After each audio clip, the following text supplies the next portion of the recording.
and we'll get going. Oh, okay, great. We're recording. So let me introduce you real quick, and then we can get started talking about the piece. So I'm with Tory Element. Tory Element is a fantastic sci-fi writer who you need to go check out his website if you're listening to this online, toryelement.com. He's got 2 free stories there that are both great.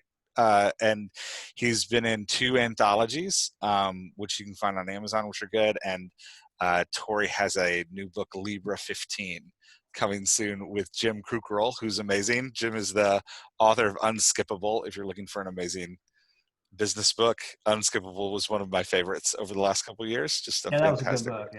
Yeah, I really liked what he did with it. It was great. It's fun read and super fast. So do we know when Libra 15 is coming out yet? A little secret, Libra 15 is a code name. Oh. So that's not the real name, nor the real cover. Oh, no way. I feel like we're getting an inside scoop here. This is very cool. Yeah. The cover is fantastic. The book description by Brian Cohen and company is even more fantastic. That's great. Super excited to do all this. But we're still in the final editing stage, so I'm not really sure. Yeah, we kind of looked at mid-October, but some things have popped up that may push it back, so we'll see. Yeah, cool. Awesome. Well, I'm pumped. The fake cover looks amazing. So I can't wait to see it. Yeah, not sure where Jim found that, but it's pretty cool. I agree. Yeah, it's very cool. Yeah, so that's cool. So let's start. I asked you to be on the podcast because you sent me a piece for an anthology to work through, which was brilliant. I felt like I didn't have a ton to say. I made a lot of marks on it, but the more I like a piece, the more marks I make, because I just start having fun with it. And yours was so much fun. There was one section that just cracked me up, and I kept it. So we'll talk about that. Oh, good. Yeah. I hope it's the section with the AI, because I want to talk about your AI is great. So before we jump into the piece, you're the first sci-fi author I've had on the podcast, which is cool and makes me sad because I love sci-fi. So talk to me a little bit about what drew you into writing science fiction. Oh, man, it starts way back in 2009. I was still active duty Air Force, and I was just tired of reading the same thing on the back of every book cover. This is before I knew about why that was important. Yeah. But that got me started interested in writing my own story that wasn't the same as everything else out there. Yeah. That's great. So then I quickly learned how much I didn't know and spent the next 10 years learning how to write. Yeah. I think that's the journey of all of us is I could do this better. And then when you start doing it, you figure out oh, this is really hard. It's more like I have no idea what I'm doing. That's awesome. I love it. I loved the piece. It's really great. I'm going to share my screen. Okay. Just so as we talk about it, if people are watching on video, they can look at it a little bit. There we go. So I really loved it. And there's a lot about it that's great. So you wrote it for an anthology, and the theme was adversity, and it has all those really great sci-fi genre tropes that are awesome. The kind of rogue captain, rogue responsible captain who's the, I can't stop using the word rogue, evidently. The roguish warrior, Han Solo almost type.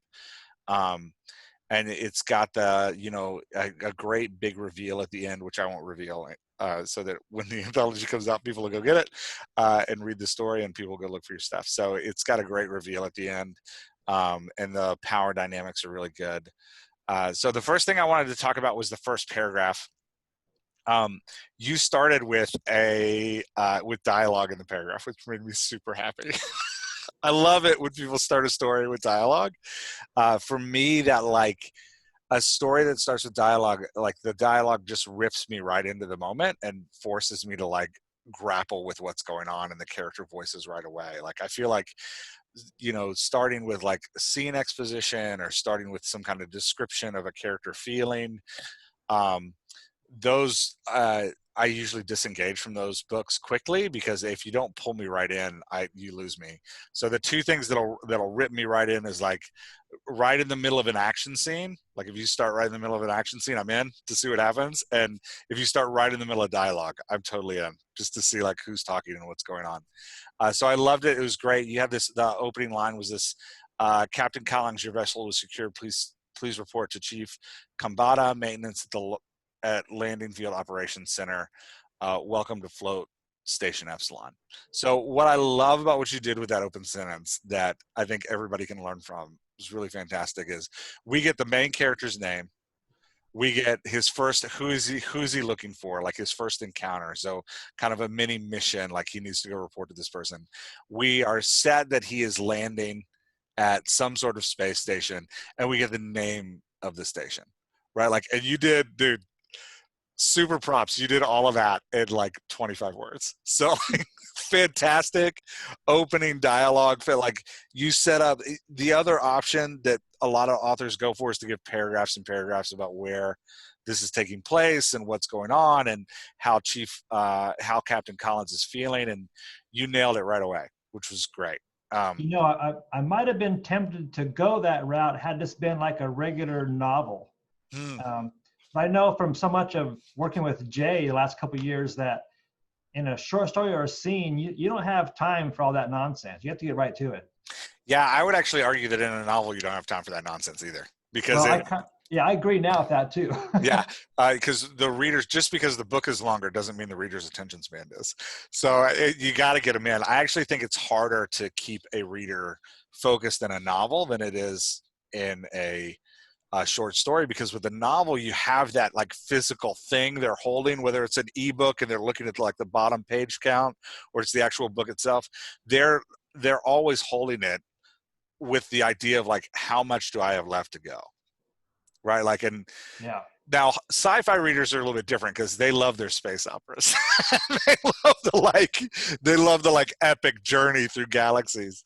At the same time though, if you start to bog them down, they won't make it, right? Like, it's just, I remember reading Game of Thrones, which isn't sci-fi but is one of those like tomes, and Yeah. he'd get into like the history of somebody's lineage, and I was just like, skip. Yeah, I I don't. found myself doing the same thing. Yeah. Yeah. Yeah. So the one note I made here at the front of the piece, which I wanted to point out because I think it's important. I love dialogue at the first. We always need to make sure we're centering our reader in who's speaking. So I put this little piece at the front about, well, you had put it at the end of the sentence, and I just moved it to the front about the dispassionate voice comes through the flight deck speaker that was neither male nor female. Definitely avoided an indication whether it was happy to oblige me or not.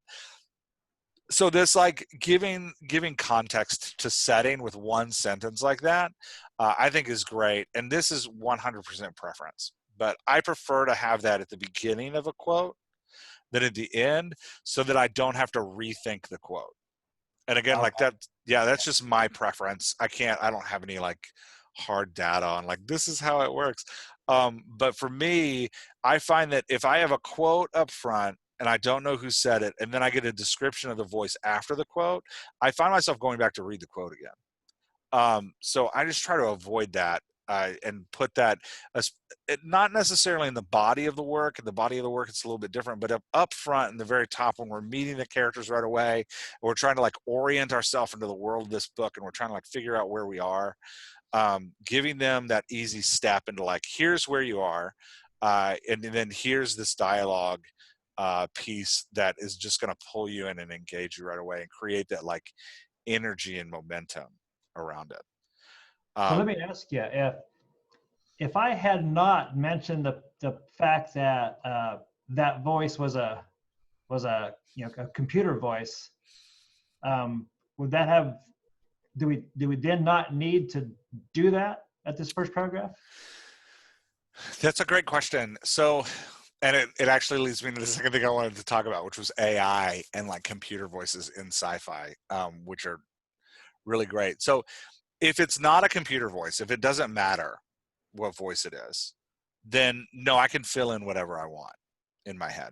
right? Like if it doesn't matter to you who's speaking, especially this sentence, because this sentence, your dialogue sentence is so great at orienting the reader where they are, that this specific sentence doesn't matter. If your first sentence was like, "Oh no, Jim, watch out," that doesn't orient me into anything. So I'm Right. gonna need, like, said the woman who was dodging the wrench, like, like I need something to like put me in context.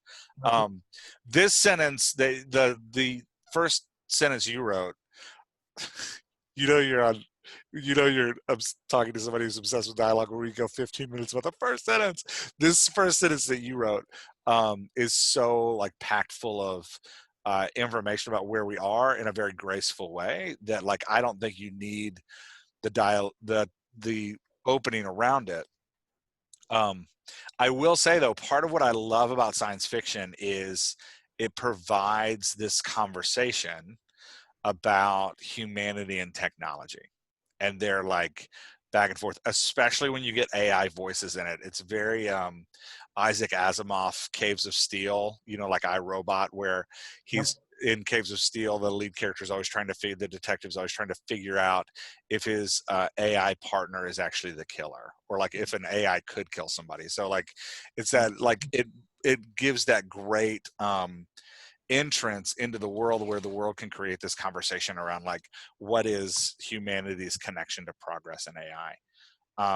So let's talk about the AI for a second. You've got two in here. You've got Yance and the AI from the actual station that he's in, which only makes an appearance at the beginning, if I remember right. Doesn't do much more. Yeah, How in the rewrite, that first one goes away completely. mm, Yeah. Okay, that's cool. So talk to me about Yance. In the original, the first copy, it's Yancey. I was going to hold the fact that you rewrote it to the end because the rewrite is great. Uh, Oh, sorry about that. no, that's totally fine. Well, so the rewrite, you have the name of Yance. Um, how do you want that character Yance to play in the uh, with the captain? Like, what do you imagine that relationship is? um, I wanted it to be like they're sort of like an odd couple, um, where they've kind of developed this relationship over time. This easy back and forth sort of thing, which for me breaks my own rule because I don't like giving AIs human characteristics. Okay. Because to me, in real life, that's ridiculous. But it makes for great science fiction. Everybody does it, so I went ahead and tried it this time. Well, and I will say you did a great job. I really liked how you wrote Yance. Like this first exchange here between Yance and the captain is I think a really good description of this, because you didn't give Yance too many human characteristics. But what makes it play well is the contrasting of characterization. So like the Captain Collins in the piece is so down to earth, and like his voice is just practical.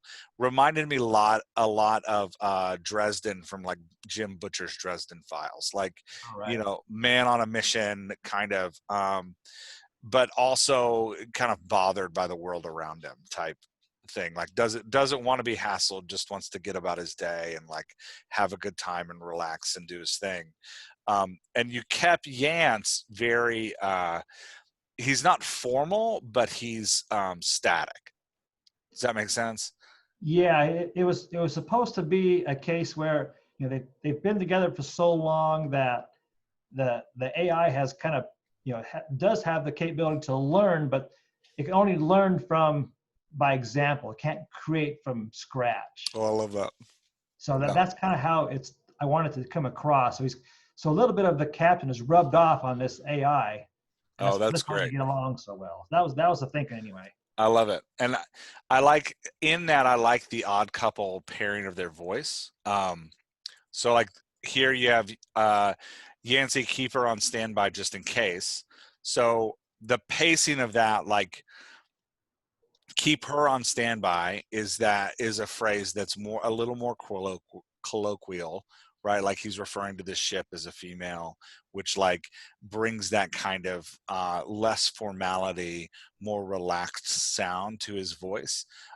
Just in case gives that like, roguish urgency, like, hey, remember the last time we were at a place like this and something actually happened, right? Like, Exactly. so it's that like, so we already have the like loose cannon just with that one sentence, which is great. Like we're starting to form right away who this captain is.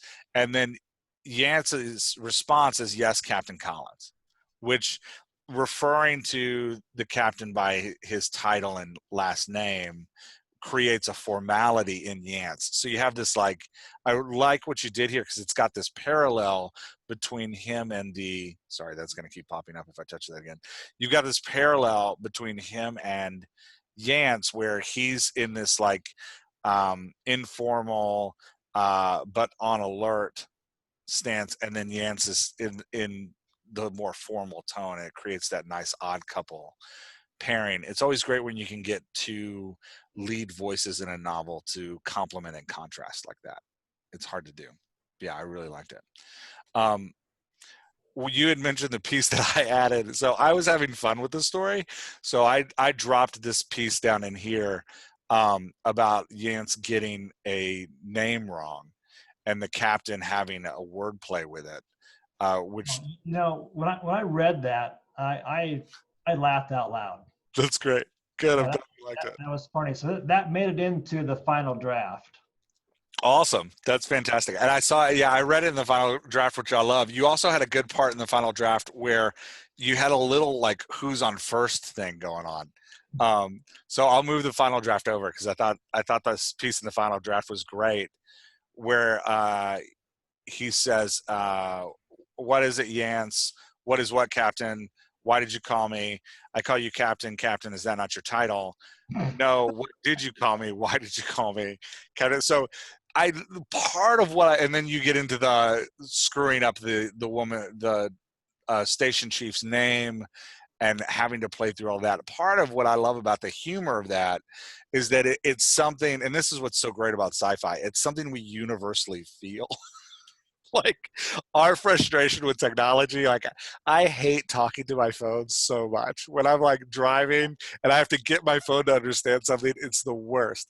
And so I love that you've brought that in here with that you know what is what, Captain, and like Yance just not understanding what's happening was really great. This was really Yeah, nice. and I'm hoping part of that is because he's in a crowded, boisterous station and really can't hear clearly on the phone. Yeah, So that I'm hoping some of that was what comes through with that whole exchange. I was too busy laughing at it to figure out where he was standing. I thought it was great. Yeah, I really liked it, and it was. I think it's the tension between the two, like the grinding between humanity and the AI, is one of those like part of the reason I love sci-fi, because it gives that like opportunity to have that mixed messages not connecting and passing past and going Yep. past each other. It reminds me of Star Trek: The Next Generation and Data, who always was, a very like beloved and charming character, but always kind of missing a little bit what was happening in the room, which was great. Yeah, his innocence was always a source of great humor. Yeah, it was super funny. Okay, so the next thing I wanted to talk about was at the end of the piece, and I'm going to talk about this without revealing anything. At the end of the piece, you have this character called Tonio in the final, and Tonio in this one, and Don Tony later on. And part of what I love what you do is when you start off with Tony's voice, he's very mob bossious almost, and very like commanding and bossing around. So they're playing cards, and here's a great sentence from him. He says, "Well played, my poor Airtub. I'll tell you what, I'll keep your hover plane in the air if you agree to serve as my personal courier for a decade. What do you say, mate?" and adding that little like the air tubber, and then taking the ends of sentences off, which you do a little bit. Like he rarely says a G at the end of an ing, and then this like, what do you say, mate, gives him that like rough and tumble.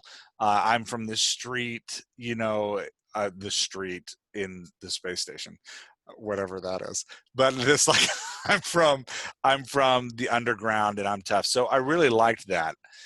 Later in the piece, something happens, and Tonio, the power dynamics shift, and Tonio gets to this, becomes subservient to the captain because of what goes on. And I loved how you changed his voice there Yeah, he to, changes his tone drastically, doesn't he? yeah, super changes his tone. And it's super important. I think a lot of times we're scared to do that as authors, because we don't want to lose our character.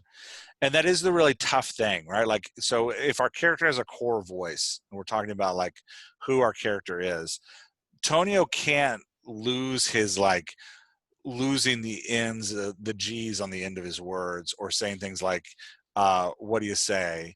He's got to keep that dialect. He's got to still use phrases like air tubber. But that shift in the end where now so at the same time, while keeping that core voice, when the power dynamics change, like you said, his tone has to change and he has to become more subservient.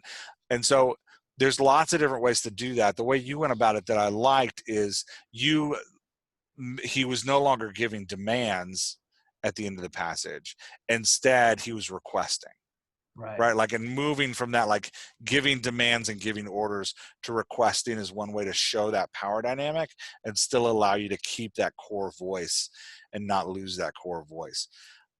Another way to do that instead of giving demands is the amount of words they use, right? Like Don Tony doesn't really change the amount of words, but another way to do it would be to have him talk a lot when he's in power, and then when he's in a subservient role, All talk right. very little, right? Like, so that he backs those words down. Kind of Another like way, that reminds me of the scene in The Incredibles where Mr. Incredibles is caught up with Buddy all growing up, and he gets him monologuing. yeah, 100%. Yeah, it's that, yeah, and that, like, usually, and I love that. I love the movies in an inappropriate amount. And usually the syndrome, the like buddy kid is he has great lines, but he's not a monologuer. Like, he's not somebody that's just going to talk and talk and talk and talk. So you have that great scene where Mr. Incredible's trapped, and all of a sudden he's like spewing out his whole Yeah, plan. And exactly. the beauty of that scene is that the villain recognizes the change in his own voice and comments on it, which is great, because he's like, "You got me monologuing," which is, the recognition that, like, hey, something went bad, is like, I'm changing here, is really great. And Um, then he flings him off into the distance. yeah, it's a great scene. Um, but yeah, so I like what you did here with Don Tony. This is a short story. If it were a longer piece, the question is like, how do you start to line other characters up? That I think this is the question I think we need to be thinking about as writers. If we're going to have a change in power dynamic where one character is staying static in his voice because he's always himself, and we have these other characters who thought they were more powerful and now become less powerful than him, we don't want them all doing the same thing. So we have to be careful when we change those power dynamics for a supporting cast of characters, that the supporting cast of characters all have their own unique and individual reaction to that power change. Right. Right. So wouldn't that depend on who the character you're interacting with? Yeah, it does depend on who they're interacting with, and it depends on who they are. So like, Go ahead. no. So I was going to say, like, so let's say if you had, let's say we have Captain Collins and we have Don Tony here. Let's say if we also had, like, if Captain Collins had, let's say, another, like the chief engineer Kambata, who is more of a very masculine, female chief engineer who's like smoking a cigar. Now she may intentionally have no voice change when the power changes, right? But that creates that moving Don Tony to have a change, and having her have no change is actually a statement on her character in itself. And like, it's a way to use her voice to make a statement that like, hey, she doesn't give a crap about what's happening around her. So there's a nice yeah, and I think as writers, as we expand these kind of scenes where the power dynamic changes, we need to make sure that we're thinking about the whole cast of characters and what it says about them when their voice changes. Because what we hear when Don Tony's voice change, like what we learn about him as a character, is that he's extremely concerned with status. He's very afraid of people above him. Like he's very nervous about offending people with higher status, and he's when it comes to people that are lower than him, right? Like, because his change actually speaks to how he treats people that are lower than him. He's got a pretty big ego that he's lording over everybody in a bully type of manner, right? Like, so the change in what's beautiful about the power dynamic change is that we have this moment to learn about the characters in a more intimate way when we see their voice shift like that. And again, what for you, I'm going to put you on the spot now. What for you was the hardest part about making that power change and keeping his core voice the same? What was the hardest part? The hardest part, the first half of that was the rewrite. Because as you saw, I rewrote this story with almost all dialogue and a lot less. Yeah, which I want to talk about more in a second, because I love that you did that. It was so great. Yeah, so it was just being able to maintain in my head the different attitude as the story goes on, with respect to Captain Collins, but also it was intentional that Kambata didn't give either one different deference. Yeah. He treats them both the same before and after the fact. Yeah, it's great. Just keeping it straight was the challenge part. Yeah. And I thought it was. I think it played. Reading both documents, I think it plays really well. I really like that move in power and how it changes around. Okay, so let's talk about. I'm going to shift gears, and I'm going to talk about the ending line. Okay. So in a short story, especially when you're in an anthology, the last line, like how the story, the cadence of the story, like if we think of the story as a song, the last chord of the story is super important, because we want the story to stand out. And what people tend to remember about short stories in anthology is how it started. Did I like the characters? Was I surprised by the plot? And what was the last thing said? Because the last thing said is always pops, right? Like always stands out in your mind. And so originally you had, I'm sorry, Captain Collins, I did not understand your response. Please say, except, nope, that's not the ending. Where'd the ending go? What did I do with the ending? Oh, there it is. Sorry, this is things that I added for something else. Right. The ending was this last thing. Well, alrighty then, let's get on our way. And while that's not bad, it's not memorable. Right. Especially in sci-fi, we want these, like, you think the one that always comes to mind, which I know is not real sci-fi, but the Galaxy Quest movie with where the captain is Peter Quincy Taggart, and his big catchphrase through the whole movie is "Never give up, never surrender." Right? Like it's that. Yeah. When I read that in your notes, I had to like think hard where that came from, because I remembered it, but I didn't remember the character's name or anything else about it. Yeah, you remember the line forever. Right. Yeah, and that's what we want, though, right? Like we want that line that like pounds it, or you get. I always think of the start of Star Trek, right? Like when I was a kid and I'd watch the old Captain Kirk Star Trek, and whenever he said, Captain's log, star date, I was in, right? Like here I am, right? Like I'm right in the world.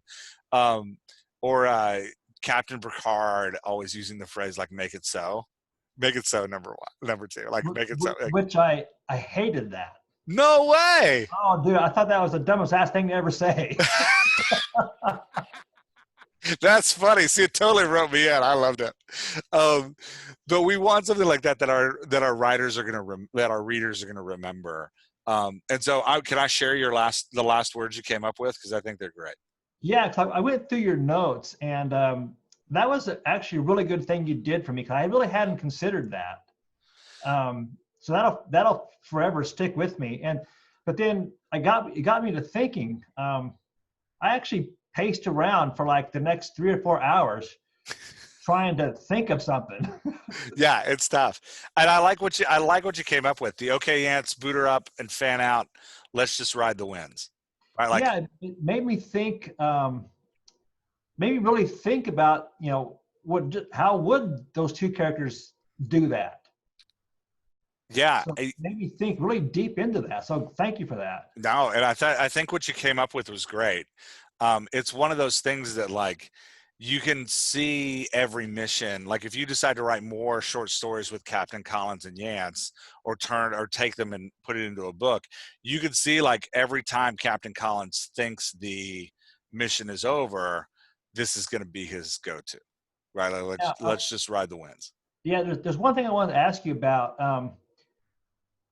Do you, based on the story, do you get that reference or no? No, I didn't get the reference. Okay, so this is not a space station. It's actually a converted oil rig. Oh, no way. I Yeah, totally didn't pick up. I just assumed space station. You know what got me was the AI at the beginning. okay. So he's flying a kind of like a drone. It's got propellers on the side like a drone does, Gotcha. but it flies like an airplane. Oh, gotcha. So the engines, the propellers are turbofans. So when you say boot up, that's the AI part, and then fan out, that's the reference of let's go. Oh, I love it. I think it's great. And Yeah. but I got there by thinking about the characters and and their ship, their plane. Yeah, yeah. And I think I love that. And now that you describe it, I totally see it in my head from the Yeah. piece. Yeah. I think I got so caught up in the original AI happening that I just assumed we were in space. Um, Yeah, and I think there's a couple spots in there that say it's a converted or something oil rig. I forget now exactly. It's pretty subtle, but it's there. yeah, yeah. Well, no, it totally makes sense now that you say that. I'm with it. I got so excited about space, I just ran with it. But yeah, but I love the last line, because it's one of those things that you can repeat, and I love that it gives that much meaning to the character. I also like this. So part of the reason I like the let's just ride the winds is because your Captain Collins has a very much carefree, I don't want to be nailed down. In fact, that's a big piece of the ending, is him desiring his freedom. And the He doesn't want to lose it. yeah, and the let's just ride the winds is, very much like the Tom Petty "You Belong Among the Wildflowers" type. You belong on a boat out at sea, right? Like, he's just the kind of guy that wants to float through, which creates a great setup. If you decide to use him more, creates a great setup for a character who's kind of touring the world and just kind of riding the winds and flying around. After I wrote this and the rewrite, I actually considered doing something more with it. Yeah, because it was a lot of fun to write. Yeah, all of my books came from short stories I wrote first, and it's usually because I fall in love with the character. Right. So, like, yeah. I write a short story and I'm like, oh, I want to do more with that particular character because they're so great. So let me ask you, was the dialogue mostly version any better, different, worse? Yeah, so let's get into the dialogue mostly version. So first off, let me ask you, how did it feel? It was a lot tougher than I thought. And I first heard of this from Jay, because he's doing it himself with some other project. Yeah, so Jay Thorne is writing a book with J.D. Barker. Well, J.D. Barker's kind of mentoring him through it. Right. You can hear all about it on their podcast, Writers Inc. So if you go listen to Writers Inc., he talks about it all the time. But J.D. Barker made him do the first draft of the book. J.D. made him do a dialogue-only version. Right. So that got me thinking, those two things, you and that, to give this a try for this one. Um, but what I realized that I needed a couple more characters to make it work. Yeah. So I added a couple more characters, but it What also made me really say again. what were you doing with those characters? Well, they just kind of had to help the main character move from place to place. Yeah. Because you can't have a guy just wandering around talking out loud to himself. That's ridiculous. So It's weird. Yeah. yeah, Yeah. and my goal was to do mostly dialogue. So in order to make that happen, I had to add some characters to it. So that was something I hadn't expected. Yeah, and I think part of what I love about adding side characters like what you and let's just be clear, you added characters and lost 500 words at the same time. Yeah. Yeah, which is fantastic, right? Because we want that the back and forth. What's great about a piece is just dialogue is the back and forth between the characters keeps the story moving and ups the energy of the story, right? Like it just keeps everything flowing, which I felt like this moved a lot better. Your final version, there's a lot of energy to it.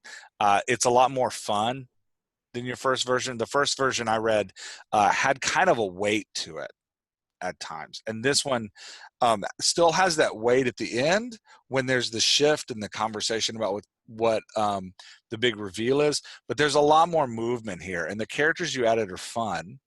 And part of what I like about the adding side characters like this that are really just there to move the plot is you get to bring out some personalities that wouldn't carry a whole book.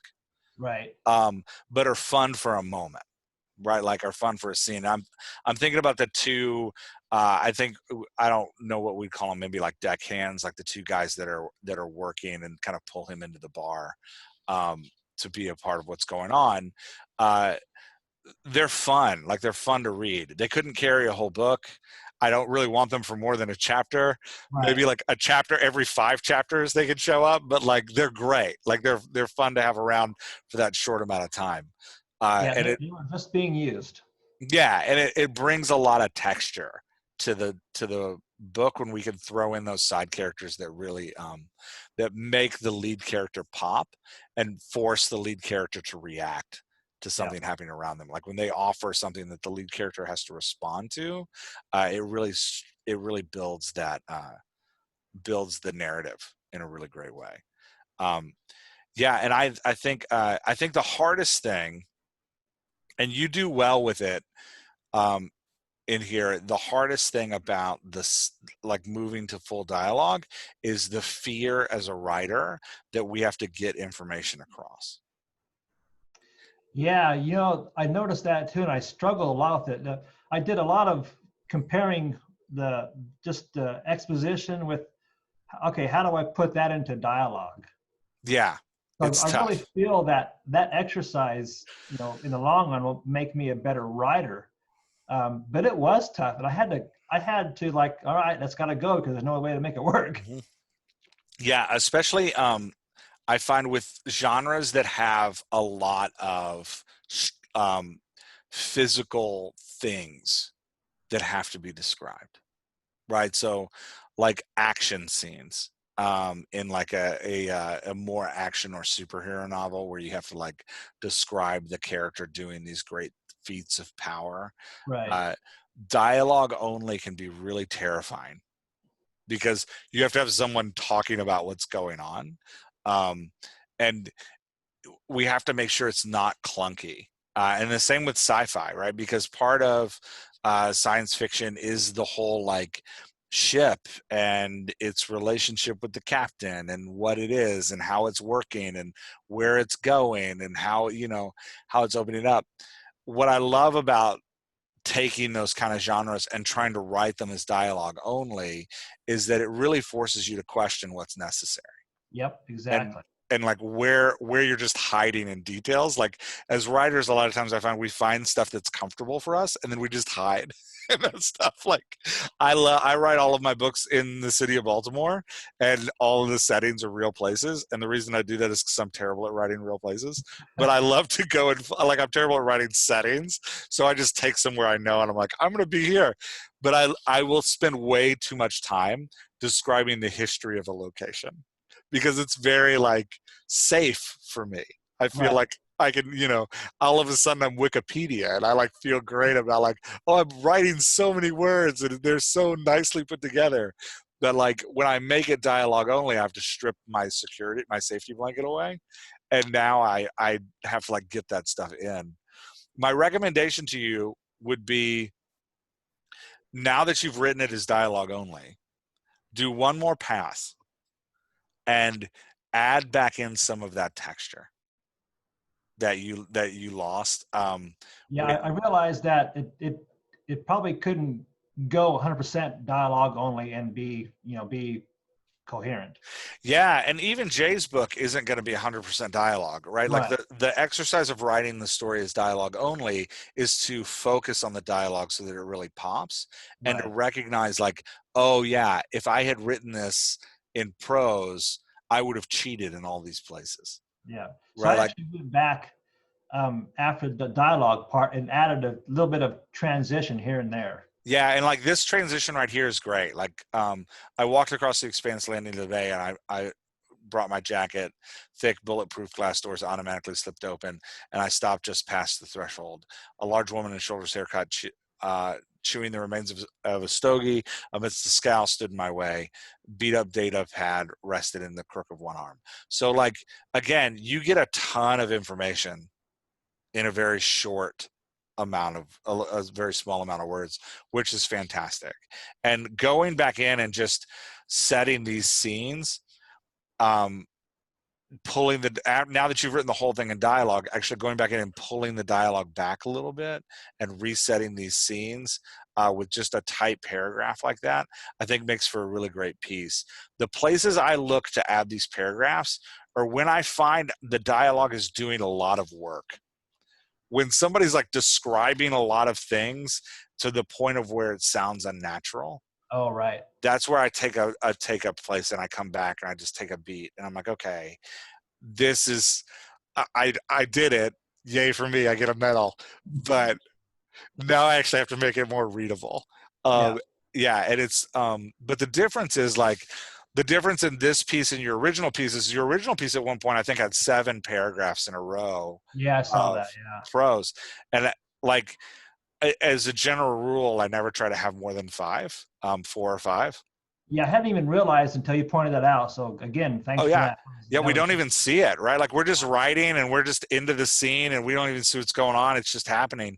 But now you're never gonna have, like, by coming back in and putting the dialogue, like putting the prose back in amongst the dialogue, you're never gonna have more than a paragraph before right. you get maybe 2 maximum.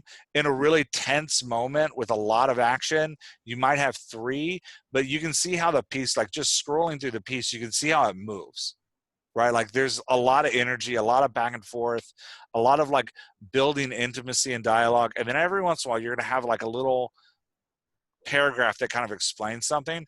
And it's it feels so different. You can almost just see the weight of it. So if we scroll through the original piece, right, like you can see the weight, the heavy lifting the reader's Yeah. having to do to carry these huge paragraphs Hmm. versus a more dialogue centric piece where the reader's just moving, right? Yeah. Like the imagination is running with short, quick. But that being said, you have more story in the shorter piece with more dialogue, right? Right. Which is what I loved about what you did. Like you really nailed it. Um, but yeah, so just to sum all that up, since I'll ramble and I'll get. I'm glad I was able to realize that and give it a try, but that's not easy. No, it's tough, isn't it? That Oh wasn't easy. Yeah. yeah, it's hard, and it can be tough because it becomes. I find when I write this way, writing becomes a puzzle. Well, I enjoyed it, but yeah, it definitely wasn't easy. Yeah, and it becomes this like, I now have these problems to solve. I have this plot I want to get across, but the only thing I have is the tool is dialogue. It's almost like I have to build a house, and the only thing you gave me was a screwdriver. right? Like, so if you like that kind of puzzle solving, this kind of writing is really fantastic, because you do find yourself going like, okay, I need everyone to know that he feels X way. Right. I need everyone to know that he has to make X decision. And Well, when you touched on it earlier when you said that. Oh, what was I going to say? It cut out the stuff that the reader really doesn't need to know. yeah, yeah, 100%. That's what it made me do. Yeah, it makes you just put that stuff aside. Yeah. Yeah. Yeah, and it's yeah, anyway, I think this, so going back to your original question, I think the second, your rewrite, mostly in dialogue, it was so much more fun to read and really moved at a great piece. And it is really makes it stand out amongst science fiction stuff, because it most science fiction is that kind of heavy text, and this is really going to stand out as like, oh, this is a different piece that hits all the genre conventions and is doing everything you want the genre to do, but is just more fun to read. Right. Yeah. It's Yeah, it was a big learning experience for me. So I'm glad I worked with you on it. that's awesome. Yeah, I love it. I was super happy to work with it too. um So I think that's all this. I'm looking over at my notes right now. I think that's all the stuff that I wanted to talk to you about. We covered AI and talking about using AI in sci-fi. We talked about starting off with dialogue. We talked about the great characters you've got going and how they complement and contrast each other, um, which was really fantastic. And let me just say this, just to compliment you again. When you write characters like this that have like the Kambata character, right? Like, the beautiful thing of creating a character like that is I really want to see her come back throughout the telling of the story. So if you're like doing a space opera where you've got like a long, um, you're going to take 500,000 words to like tell this long spanning story, dropping characters like her in here, uh, gives the reader delight when they come back, right? Like when they return, we get excited. So yeah, I really liked that you had unique voices and strong voices that complement each other, that really work well together. The emotional flow of the piece was really good. I didn't talk about this, so I don't know if you did it intentionally or if it was just a gut thing, but how our characters respond to anxiety is super important, because it tells us something about them. So when you have Captain Collins responding to anxiety, he gets really tense. And it's almost it's a really nice contrast to his normal behavior. But what you did that I liked is you used his language, stayed the same, stayed very like relaxed and comfortable. His body language is what changed. So it moved from him being in like a relaxed state with his words to now the relaxed state is more a mask, and he's more kind of battle ready with his fists clenched. A lot of times you had him holding something really tight, right? Like that kind of movement in a character is really fantastic. Um, and I really liked how you did that. It was nice to see his like the tension in his physicality change as a way to communicate, like, this guy means business, right? Like, he's not a goof off, right? Like, is what it communicated, is that he's Right. a serious character that needs to be taken seriously, even though he seems relaxed all the time and he's kind of joking around in the piece. Mm-hmm. It's a great, reminded me a little bit, not as much joking, but a little bit of the Doc Holliday in the movie Tombstone, um, Oh, right. where he's playing around, but the minute he touches his gun, that like things are going to get serious. Yeah, It, exactly. yeah, it was you played that kind of change in tension really well with the character. Well, thank you. Yeah, Actually, I got that from watching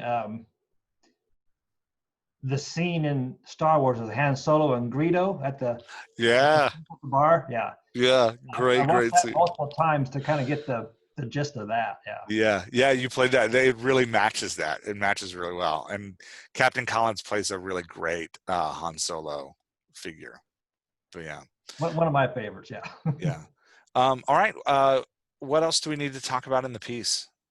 I Were did there have any other notes I left that you wanted to talk through, or? one more question. I'm Yeah. trying to find it here. A couple times you mentioned um, you wanted the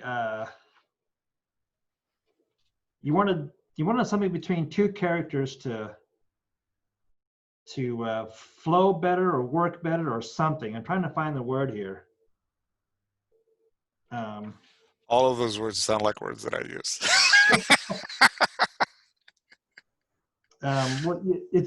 it was when you kind of broke up the dialogue or added a paragraph. Gotcha. Trying to find it here. Yeah, I'm scrolling through looking for it too. I haven't seen it yet. I have a vague recollection of what you're talking about. Okay. Yeah. Oh, you call it give a little give and take. Yeah. Yeah. And Yeah. you Yeah. mentioned it like 2 or 3 times throughout. So Yeah. I wanted to ask you just what do you mean by that? So, dialogue, especially when you have two characters that are primarily talking to each other, think of it as a dance or a fight, right? And so in a dance, one partner moves and the other partner moves, one partner moves and the other partner moves, one partner moves, and so they're moving together, and there's a give and take to it. Somebody's leading, somebody's following, and there's a motion to it. It's the same thing in dialogue, right? When one person says something, the other person needs to respond. The response doesn't always have to be verbal. It can be a silent response, but we need to note the response to the reader. Otherwise, it feels like a monologue. Okay. So you have to have, so even if the character is responding in silence. So like, let's say Captain Collins says, so you want me to move my ship. And Chief Kambata's doesn't respond. She just looks at him. And he says, okay, I'll move my ship. Right? We have to note for the reader, Chief Kambata folds her arms and looks at Captain Collins. Right? Like she doesn't have to say anything. There just needs to be a reaction. We can't leave the reaction out. It becomes really hard in all dialogue pieces because you do have to have a moment where you break the dialogue and say Captain Kambata did not respond, right? Like just that note. If you think of it like a screenplay, a lot of times at that point in the screenplay, they'll just note what's going on. Like in the Ocean's 11 screenplay, they're sitting at the bar and Brad Pitt says to George Clooney, "You think we need one more?" And George Clooney just keeps watching TV. And Brad Pitt goes, "You think we need one more? We need one more. We'll get one more." Right? Like, but in the screenplay, it'll actually say like, I can't remember, Danny Ocean continues to watch TV. Right? Like, so you just have to tell the reader like, hey, this happened. So that's that back and forth. If in a more hostile conversation, in a conversation where the tension is rising, I think of it more as a fight. And so they're trading blows in conversation. And so if you give one character a ton of dialogue and don't give reactions to the other, then it just feels like the character with the dialogue is just pounding on the other character. So you want that back and forth to give that sense of, a really great fight where somebody's stabbing and somebody's parrying and they're working each other back and forth in the dialogue. So that's what I mean by like that. Make sure there's enough movement in the dialogue and that there's that give and take, that tug of, if it's a combative scene, there's that tug of war between them.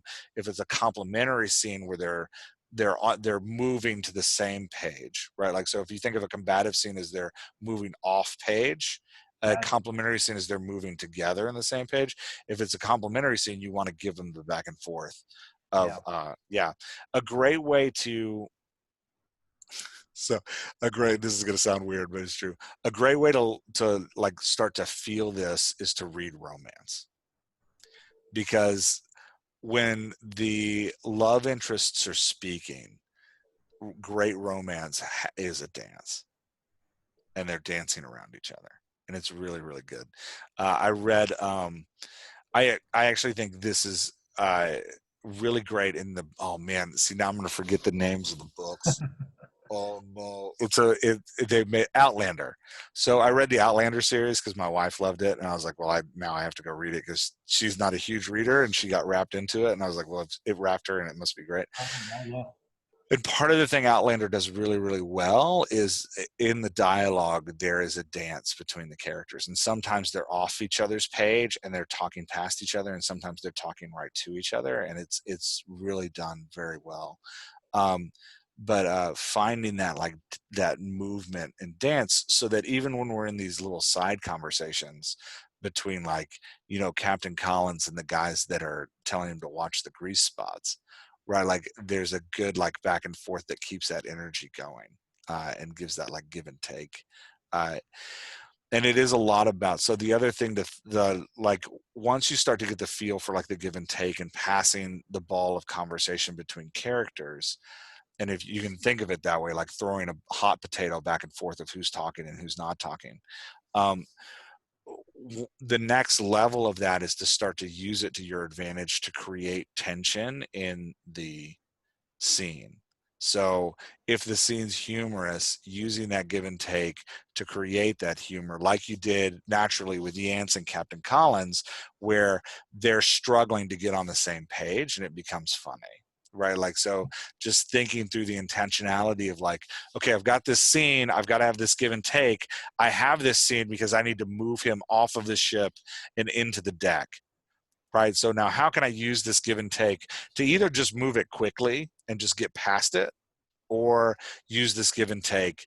So then you want a 3-beat give and take. Colin says something, the other person says something, Colin says goodbye and moves on to the next conversation.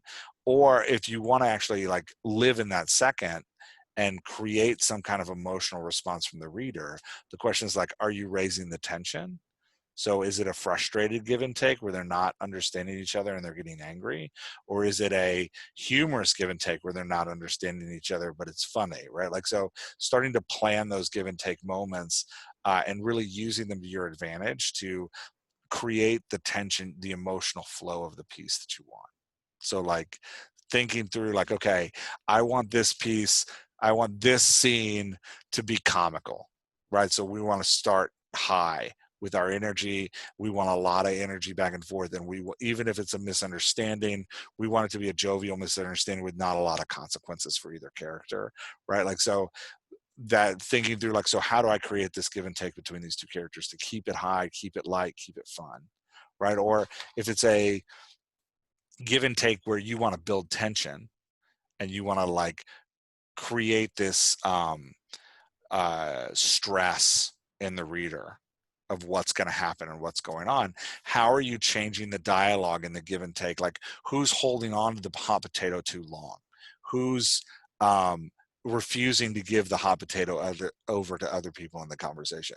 Who's just wanting to get rid of the hot potato in the conversation rather than just tossing it off? So starting to think through what does that say about, we were saying earlier, what does that say about them as a character and how they're responding to tension and how they're working with each other in that give and take of the dialogue?